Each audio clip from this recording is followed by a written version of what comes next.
UG entrance examination by the 24/7 और आज हम बात करने वाले हैं एनटीए के बहुत सारे प्लान्स की और सीयूईटी में आए हुए ग्लिचेस की।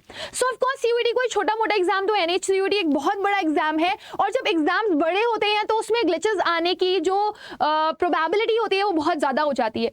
सो सीयूईटी 2022 में बहुत सारे ग्लिचेस देखे गए, बहुत सारे इश्यूज देखे गए। कई सारे बच्चों ने ये बताया कि लास्ट मोमेंट पे उनके एडमिट कार्ड में जो सेंटर था वो चेंज कर दिया गया। कई सारे बच्चे इसकी वजह से अपने अपने सेंटर्स नहीं पहुंच पाए। 15 लाख बच्चों ने फॉर्म फिल किया था लेकिन सिर्फ 9 लाख बच्चे ही एग्जाम्स में अपीयर कर पाए थे और इनकी सुनवाई भी नहीं हुई, राइट। फिर दूसरी प्रॉब्लम यहाँ पर ये बताई गई कि बहुत सारे ऐसे बच्चे थे जिन्होंने पेपर देखा तो वो बहुत लेंदी था, उसके हिसाब से टाइमिंग्स उनकी कम थी, राइट।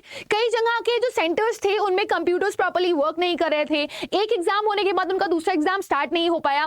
तो आखिर ये जो ग्लिचेस है क्या वो इस बार भी आने हैं या एनटीए ने उसके लिए कुछ और प्लान करके रखा हुआ है, वो सब कुछ हम लोग आपको आज की इस वीडियो में डिफाइन करने वाले हैं, बताने वाले हैं। सो फटाफट देखिए वो कौन से ग्लिचेस थे जो सीयूईटी 2022 में आए और 2023 में आ सकते हैं। लेकिन क्या ऐसा हो जैसे सीयूईटी 2023 में वो ग्लिचेस ना आए, एनटीए ने उसके लिए क्या प्लान करके रखा है उसके बारे में बात करते हैं। सबसे पहले मैं प्रॉब्लम्स के बारे में आपको यहां पर बताना चाहूंगी। सबसे पहली चीज यहां पर देखी गई कोविड-19 की वजह से या जो भी लॉकडाउन वगैरह हुआ था उसकी वजह से जो 12th के एग्जाम्स थे उनमें डिले देखने के लिए मिला और यही वजह थी कि एग्जाम खिंचते आपका अगस्त तक पहुंच गया था, राइट। और अगस्त तक पहुंचने की वजह से जो बच्चों के एडमिशंस थे वो नवंबर तक खिंच गए थे, मतलब जो उनका फर्स्ट सेमेस्टर स्टार्ट होना था वो नवंबर में स्टार्ट हुआ। तो पहला तो एक ये बहुत बड़ा सवाल था कि क्या अभी भी कोविड-19 जैसी सिचुएशन बनी रहेगी, बच्चों के सेमेस्टर्स बहुत लेट स्टार्ट होंगे या नहीं होंगे, ये एक बहुत बड़ा सवाल था। तो ये पहली प्रॉब्लम थी। और क्या सेम इस साल भी चलने वाला है उसके लिए भी एक बहुत बड़ा सवाल उठाया गया। अगली प्रॉब्लम थी 2022 में, क्योंकि पहला सीयूईटी हुआ था, है ना, और सारी यूनिवर्सिटीज जितनी भी सेंट्रल यूनिवर्सिटीज थी उनको मैंडेटरी कर दिया गया था कि उन्हें इसका पार्ट बनना है, राइट। अच्छा, लेकिन फिर भी वहां पर लास्ट मिनट में बहुत सारे ग्लिचेस देखने के लिए मिले। जैसे कि मैंने आप लोगों को बताया कि लास्ट मोमेंट पे बच्चों के एडमिट कार्ड में एग्जाम सेंटर चेंज हो गया और एग्जाम सेंटर इतना दूर चला गया कि बच्चा जाए कैसे, उसको किसी मतलब वो रहता कहीं और जगह पे है और उसके घर से जाने का किसी और जगह पे रास्ता 1 दिन का या 2 दिन का है और उसको पता है कि अगले दिन उसका एग्जाम है वहां पर, वो वहां पहुंच ही नहीं पाया। सो ये एक बहुत बड़ा इशू था। क्या वो भी इस साल आपको सेम देखने के लिए मिलेगा या उस पे एनटीए ने कुछ वर्क किया है या नहीं। तीसरा आपका जो एक बहुत बड़ा सवाल है जो एनटीए के ऊपर उठाया गया, दैट इज कितने ऐसे सेंटर्स होंगे जिसमें सीयूईटी का एग्जाम कंडक्ट करवाया जाएगा, क्योंकि सेंटर का बहुत ज्यादा इशू आया। कई बार बच्चे अपने सेंटर्स पर पहुंचने के बाद देखते क्या है, बाहर साइड में एक नोटिस लगा हुआ है, उसमें लिखा हुआ है कि आज आपका एग्जाम नहीं होगा, सर्वर इशू की वजह से यहाँ पर एग्जाम नहीं हो सकता, या जहां पर एग्जाम हुआ भी वहां पर टेक्निकल ग्लिचेस की वजह से एग्जाम्स को खत्म कर दिया गया। सो आप सोचिए एक कॉम्पिटेंसी बेस्ड एग्जाम हो रहा है और उसमें इतने बड़े बड़े ग्लिचेस आ रहे हैं, तो बच्चे तो परेशान हुए ही हुए, साथ में आप सोचिए कितने सारे बच्चों का ईयर भी वेस्ट हुआ। तो क्या 2023 में भी अगर यही इश्यूज आए और वही सेम बच्चे जिन्होंने 2022 में प्रॉब्लम फेस करी थी वो 2023 में भी प्रॉब्लम फेस करेंगे तो उनके 2 साल तो ऐसे ही वेस्ट हो जाएंगे। सो क्या एनटीए पे वर्क करेगा? Of course, they have to think on this. तो इन सब क्वेश्चंस के मैं आंसर अभी आप लोगों को दूंगी। पहले मैं आप लोगों को प्रॉब्लम्स बता रही हूँ। Now, one of the reasons stated for implementing CUET was to provide a standardized platform for students across boards and state. How successful was this in past year? For instance, did CUET led to a change in the students' demographic across universities? ये भी एक बहुत बड़ा सवाल NTA के ऊपर उठाया गया कि आपने बोला था कि हम क्या करेंगे, हम सबको इक्विवेलेंस पोजीशन पर ले आएंगे, हम किसी के साथ अन्याय नहीं करेंगे। कई बार ऐसा होता है कहीं पर इजी चेकिंग होने की वजह से या टफ चेकिंग होने की वजह से बच्चों के मार्क्स वरी करते थे और यही वजह थी कि उनको अच्छी यूनिवर्सिटीज में एडमिशन नहीं मिल पाता था, उसकी वजह से ये एग्जाम कंडक्ट करवाया गया। तो ये एग्जाम किस हद तक कारगर साबित हुआ और सीयूईटी 2023 में क्या ये और बड़े लेवल पर कुछ कर पाएगा या नहीं कर पाएगा, ये भी एक बहुत बड़ा सवाल था जो कि एनटीए से पूछा गया। फिर पर बोला गया है कि लास्ट ईयर उन्होंने नॉर्मलाइजेशन की बात करी थी और जो डिफिकल्टी थी वो वरी कर रही थी हर एक एग्जाम में। मतलब अगर आप डिफिकल्टीज को देखोगे तो कोई पेपर टफ आ गया था, कोई पेपर इजी आ गया था और इन्होंने नॉर्मलाइजेशन की बात करी थी। बट जल्दबाजी के चक्कर में नॉर्मलाइजेशन उतना परफेक्ट तरीके से नहीं हो पाया या हुआ था और 2023 में वो किस तरीके से वर्क करेगा। सो ये फ्रीक्वेंट क्वेश्चंस थे जो कि एनटीए की तरफ से पूछे गए थे। अब बच्चों का दिमाग में ये क्वेश्चन रहता है कि चलो हमें प्रॉब्लम्स तो पता चल गई, लेकिन इनका सॉल्यूशन क्या है, इनके ऊपर कौन वर्क करने जा रहा है, या इस पे किस तरह से वर्क किया जा रहा है। तो देखिए यहाँ पर एक आर्टिकल आया हुआ है और उस आर्टिकल में क्लियरली ये मेंशन है that NTA is taking steps to avoid these kinds of glitches, ताकि सीयूईटी 2023 का जो एग्जाम है वो बहुत अच्छे से हो पाए। सो सबसे पहले ये जो कोविड वाला इशू था, इसके ऊपर इन्होंने साफ साफ दे दिया कि आप पहले ही देख सकते हो कि इन्होंने सीरियसली क्लियरली बता दिया है कि 21 मई से 31 मई के बीच में आपके पेपर हो जाएगा। बहुत ज्यादा अगर प्रॉब्लम आई तो 1 to 7 जून के बीच में हम ये पेपर कंडक्ट करवा देंगे, इससे ज्यादा कोई भी एग्जैजरेशन देखने के लिए नहीं मिलेगा। और इन्होंने सीरियसली ये चीज बोली हुई है कि educational institute can complete admission process in July, academic session can start no later than 1 August. Delay नहीं देखने के लिए मिलेगा, एकेडमिक सेशन जो है वो आपका स्टार्ट हो जाएगा 1 अगस्त तक आराम से, मतलब जो नवंबर खिंचा था वो नवंबर तक नहीं जाएगा, अगस्त तक आपके सेशन स्टार्ट हो जाएंगे, आप आराम से अपने सेमेस्टर को गो कर सकते हो। सेकंड क्वेश्चन जो मैंने आप लोगों को बताया, जो प्रॉब्लम आ रही थी सेंटर्स लास्ट मोमेंट पे चेंज होने की, उसके लिए इन्होंने यहाँ पर बोला है कि ये ऑलरेडी इस पे काम कर रहे हैं, राइट इन्होंने ऑलरेडी इस पे काम करना शुरू कर दिया है। They have already identifying the centres and here यहाँ पर उन्होंने जो सेंटर्स है उनको 3 कैटेगरी में बांट दिया है, and those which are dependable in terms of computing and network facilities, invigilating staff and technical staff. So यहाँ पर जो ये सेंटर्स हैं इसको उन्होंने 3 पार्ट में इस तरीके से डिवाइड किया है कि पहला ये वहां पर कंप्यूटर्स और उसके नेटवर्क का सिस्टम पूरा का पूरा देखेंगे, बाकी ये चाहते हैं कि जो इन्विजिलेटिंग स्टाफ हो वो भी बहुत अच्छा हो, और तीसरा जो टेक्निकल स्टाफ है उस पर भी इन्होंने बहुत अच्छे से काम करना शुरू कर दिया है। और इन्होंने मैक्सिमम टू मैक्सिमम सेंटर्स की पहले से ही जांच शुरू कर दी है कि वहां पर किसी भी तरह के इश्यूज फेस ना करें। मतलब आप ये मान के चलो कि जब तक में आएगा आपके जो सेंटर्स हैं वो पूरी तरीके से रेडी हो जाएंगे और किसी भी तरह का कोई भी ग्लिच आपको देखने के लिए यहां पर नहीं मिलेगा। फिर यहां पे पूछा जा रहा है इस साल कितने सेंटर्स देखने के लिए मिलेंगे, तो इन्होंने ऑलरेडी बता दिया है कि we are targeting 450 test centres across the country. तो ऑल ओवर इंडिया आपको 450 टेस्ट सेंटर्स देखने के लिए मिल सकते हैं। सीयूईटी यूजी के एग्जाम्स में प्रॉब्लम ना हो इसके लिए ये अपनी तरफ से बेहतर काम कर रहे हैं।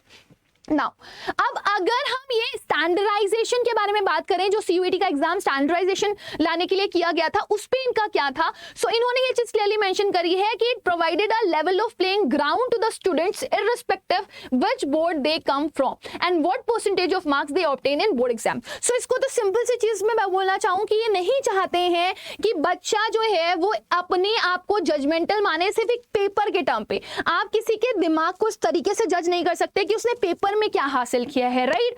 सो अलग अलग बोर्ड्स का डिफिकल्टी लेवल अलग अलग होता है और उसी के हिसाब से अगर आप देखेंगे तो उनकी मार्किंग्स वगैरह भी अलग अलग होती हैं, कहीं पर लीनियंसी होती है, कहीं पर स्ट्रिक्ट मार्किंग होती है, जिसकी वजह से बच्चों के एग्जाम्स में मार्क्स वरी करते हैं।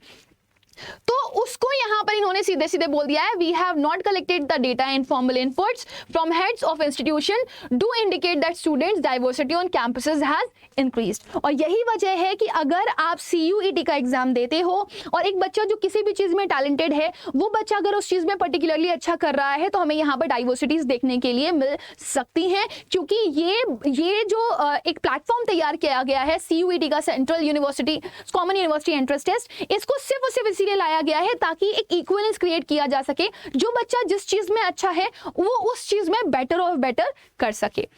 नेक्स्ट आपसे जो बोला गया यहाँ पर कि जो डिफिकल्टी था वो वरी कर रहा था क्वेश्चन पेपर का, उसके ऊपर इन्होंने कैसे काम किया है, तो उन्होंने बोला कि अभी भी हम नॉर्मलाइजेशन टेक्निक को पे ही वर्क करेंगे। ऑब्वियसली इस बार बहुत जल्दबाजी में सीयूईटी 2022 में बहुत जल्दबाजी में चीजें हुई, लेकिन अब ये थोड़ा सा उसको हिसाब किताब से करेंगे। इन्होंने बोला है कि एक साइंटिफिक मेथड है, राइट, जिससे वो नॉर्मलाइजेशन करते हैं and raw marks are available in the shift where the students has written the test. Raw marks इनके पास होते ही हैं, उससे ये क्या करते हैं, नॉर्मलाइजेशन का पूरा प्रोसेस करते हैं, उसका एक पूरा प्रॉपर फॉर्मूला होता है जिसको ये अप्लाई करते हैं। इससे क्या होता है, जो बच्चा सपोज हार्ड पेपर देकर के आया है, जो हार्ड पेपर का जो टॉपर बच्चा है ना, और जो इजी पेपर का बच्चा है जो सपोज 200 में से 200 नंबर ला रहा है, और एक वो बच्चा है जो 200 में से सिर्फ और सिर्फ 190 6 मार्क्स लेकर के आ रहा है, उनको ये इक्वल करवा देंगे with the help of that normalisation. तो कह रहे हैं इस बार नॉर्मलाइजेशन को और प्रॉपर तरीके से किया जाएगा। ऑल दो नॉर्मलाइजेशन कंप्लीटली साइंटिफिक मेथड है, तो ये जो भी होगा वो कंप्यूटराइज मैनर पे होगा और किसी भी तरह से किसी भी पर्सन के साथ इनजस्टिफिकेशन नहीं होगा। इसके लिए इन्होंने एक सीधी सीधी बात ये भी बोली कि पिछले साल थोड़े बहुत इश्यूज इसलिए भी आ गए थे क्योंकि सेंटर्स का इशू आ रहा था, टेक्नोलॉजिकल एरर्स आपको देखने के लिए मिले थे। उसमें सबसे बड़ी प्रॉब्लम ये आ रही थी कि कई सारे बच्चों के जो ऑप्शंस थे, आंसर्स थे, वो सबमिट नहीं हुए थे, तो उस आंसर को कंसिडर ही नहीं किया हमारे कंप्यूटर ने, जिसकी वजह से जो बच्चों का मार्क्स था वो थोड़ा सा वरी कर गया था। ठीक है, तो ये आगे आने वाले टाइम पर आपको देखने के लिए नहीं मिलेगा और क्योंकि इन्होंने उन सब चीजों पे, उस सारे बैकग्राउंड पे वर्क करना शुरू कर दिया है। सो वी आर एस्टिमेटिंग कि आप सभी लोग सीयूईटी की प्रिपरेशन बहुत अच्छे से करना स्टार्ट कर दो क्योंकि एनटीए तो तैयार है। क्या आप तैयार हो या नहीं? अब बच्चों का सवाल ये आता है कि मैम हम क्या करें, हमारे पास 21 से 31 मई के बीच में पेपर लगा हुआ है और अभी हमारे बोर्ड एग्जाम चल रहे हैं, हमें प्रिपरेशन का कोई आइडिया नहीं है, हमारा बहुत सिर दर्द कर रहा है, लेकिन मैम अब कब तक हम प्रिपरेशन नहीं करेंगे, हमें टाइम तो चाहिए प्रिपरेशन के लिए। सो ऑफ कोर्स अगर आप अब अपनी बुक्स को गो थ्रू करना चाहोगे, आप अब सिलेबस को गो थ्रू करना चाहोगे तो आप बड़ा परेशान हो जाओगे, घबराओगे, तो उसके लिए टेंशन लेने की जरूरत नहीं है। 1 अप्रैल से अड्डा आपके लिए एक बैच लेकर के आ रहा है जो कि मैंने यहाँ पे ऑलरेडी आप लोगों को दिखाया हुआ है, इसका नाम है प्रतिज्ञा बैच। बट हिंदी मीडियम वाले प्रतिज्ञा बैच सर्च ना करें, वो प्रबल बैच को सर्च करें। अभी 29, 30 और 31 3 दिन ये आपको मिनिमम कॉस्ट पे मिल रहा है। इंग्लिश जीटी के तीनों सब्जेक्ट्स यानी कि आपका क्वांटिटेटिव एप्टीट्यूड, रीजनिंग और आपका करंट अफेयर्स वाला सेक्शन और जीके वाला सेक्शन जो इंक्लूडेड है, प्लस आपको डोमेन के सारे पार्ट। सपोज अगर आप साइंस स्ट्रीम से हो तो आपका फिजिक्स, केमिस्ट्री, मैथ्स है ना, तो आपको बायो भी, ये सब इंक्लूडेड मिल रहा है एक ही में, वो भी मिनिमम प्राइस में 2800 के आसपास आपको पूरा का पूरा बैच मिल जाएगा। राइट, इसमें आपको पूरा सिलेबस कंप्लीट करवाया जाएगा। सिलेबस चाहे आपको पता हो इंग्लिश जीटी में क्या आने वाला है क्या नहीं आने वाला है, क्योंकि टीचर्स ऑलरेडी प्रिपेयर्ड है, उन्होंने प्रीवियस ईयर क्वेश्चंस देखे हुए हैं, तो वो आपको उसी अप्रोच के साथ आपके क्वेश्चंस करवाएंगे। डोमेन में आपको एनसीईआरटी में से कितना पढ़ना जरूरी है, कितना डीप क्वेश्चन जाकर के पूछेगा, सब आपको टीचर्स ने पढ़ाया हुआ है इस बैच में। राइट, और प्लस वो आपको आपका रिवीजन भी करवाएंगे जिसमें आप टीचर से डाउट्स भी पूछ सकते हो अपने और रिवीजन भी उनके साथ कर सकते हो। मॉक टेस्ट की प्रैक्टिस भी आपको यहाँ पे मिलेगी। नंबर ऑफ क्वेश्चंस आपको प्रैक्टिस करने के लिए मिल रहे हैं, आप 3000 से ज्यादा क्वेश्चन प्रैक्टिस यहाँ पर देख सकते हो। राइट, सो आपको इसके लिए करना क्या है, कुछ भी नहीं करना, आपको अड्डा की ऐप पर जाना है। जैसे ही आप अड्डा 24/7 की ऐप पर जाओगे, you have separate batches for separate courses. Right, मैं अंडरग्रेड पे गई, आप भी अंडरग्रेड पे चले जाना, इट्स नेसेसरी कि आप अंडरग्रेड पे जाओ।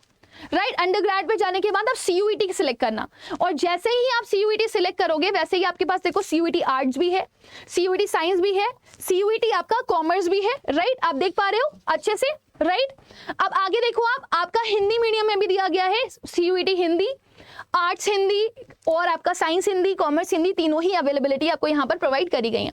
अब आप इनमें से किसी पर भी जाओगे, सपोज अगर आप इस पे जाते हो तो आपका ये बैच आपका शुरू हो रहा है। देखो अभी ये 2951 रुपीज का मिल रहा है। If you want maximum discount on this, right, so ये बैच आपको कितने का मिल सकता है, इससे भी लेस का मिल सकता है, जितना कि आप सोच भी नहीं सकते।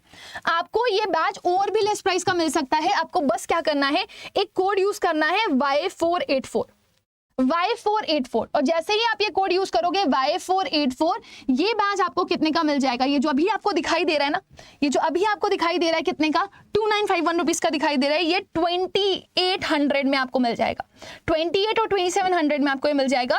सो you people have to use one code Y484। जैसे ही आप इसको यूज करोगे तो ये 2951 में नहीं, ये 2800 का आपको ये कोर्स मिल जाएगा। Got it. अच्छा, इसके अलावा मैम क्या अवेलेबिलिटी है, क्या सिर्फ इंग्लिश, मेरे को नहीं चाहिए इंग्लिश जीटी, मुझे सिर्फ डोमेन चाहिए, तो क्या मुझे सिर्फ डोमेन का मिल सकता है? हाँ बेटा, आपके पास डोमेन की भी अवेलेबिलिटी है। आप अगेन अड्डा 24/7 पर जाएंगे, ठीक है ना। आप अड्डा 24/7 पे जाने के बाद क्या करेंगे, आप अपना कोर्स सिलेक्ट करेंगे, अंडरग्रेड कोर्स। राइट, अब जैसे ही आपने अंडरग्रेड कोर्स सिलेक्ट किया, अंडरग्रेड कोर्स सिलेक्ट करने के बाद आपने क्या करना है, आपने सीयूईटी पे जाना है। सीयूईटी पे जाने के बाद आपने क्या करना है, सिर्फ डोमेन के लिए अगर देखना है ना, तो डोमेन के लिए देखिए वाला बैच है 2049 में, ये आपको 2000 से भी कम का मिल सकता है। तो इसमें भी वही आपका पूरा सिलेबस मिल रहा है, आपको रिवीजन मिल रहा है, डाउट सेशंस मिल रहे हैं, काउंसलिंग भी आपकी टीचर्स कर रहे हैं, आपको प्रैक्टिस क्वेश्चंस के लिए किताबें भी मिल रही हैं, और साथ ही साथ में आपको क्या मिल रहे हैं यहाँ पर, one more and very important thing, ठीक है, वो क्या है आपकी, वो है आपकी मॉक टेस्ट, जिससे अपनी स्पीड और एक्यूरेसी बढ़ा सकते हो। तो ये आपको 1900 के आसपास का बैच मिल जाएगा, नियर 1900। मैम मुझे ना खाली इंग्लिश जीटी प्रिपेयर करनी है, मुझे डोमेन भी प्रिपेयर नहीं करना, तो फिर अगेन आपने क्या करना है, अपने अड्डा 24/7 की ऐप पर जाना है, इसको क्लिक करना है, ऑल कोर्सेज पे जाना है, अंडरग्रेड पे जाना है, सीयूईटी पे जाना है। आप देखें यहाँ पर इंग्लिश और जीटी हिंदी वाला भी है और इंग्लिश और जीटी आपका नॉर्मल वाला भी है, मतलब इंग्लिश वाले बच्चों के लिए भी है। प्लस अगर आपके दीदी भैया पोस्ट ग्रेजुएशन कर रहे हैं तो आप उनको पोस्ट ग्रेजुएशन के लिए भी सजेस्ट कर सकते हो सेम प्रोसेस में जाने के लिए। तो ये है इंग्लिश जीटी का बैच आपका। इंग्लिश जीटी का बैच आपको 2500 रुपए का मिल रहा है, लेकिन अगर आप कोड यूज करेंगे Y484 जैसे ही आप कोड यूज करेंगे आपको ये बैच कितने का मिल जाएगा, 2300 के आसपास का, right. So go take the benefit of this. Last moment पे भी आप पढ़ाई कर सकते हैं, बट अगर आप एग्जाम ओरिएंटेड पढ़ाई कर रहे हैं तो मेहनत करें, बेटर तरीके से प्रेपरेशन करें, और बेहतर होगा कि आप गाइडेंस ले लें। आप लकी हैं कि आपके पास गाइडेंस है, we didn't have but you people have. तो आप उस गाइडेंस को जरूर से जरूर अप्रोच करिए और आप आगे बढ़िए और अपनी लाइफ में कुछ बेटर करिए। So thank you everybody, bye bye, take care and God bless you all.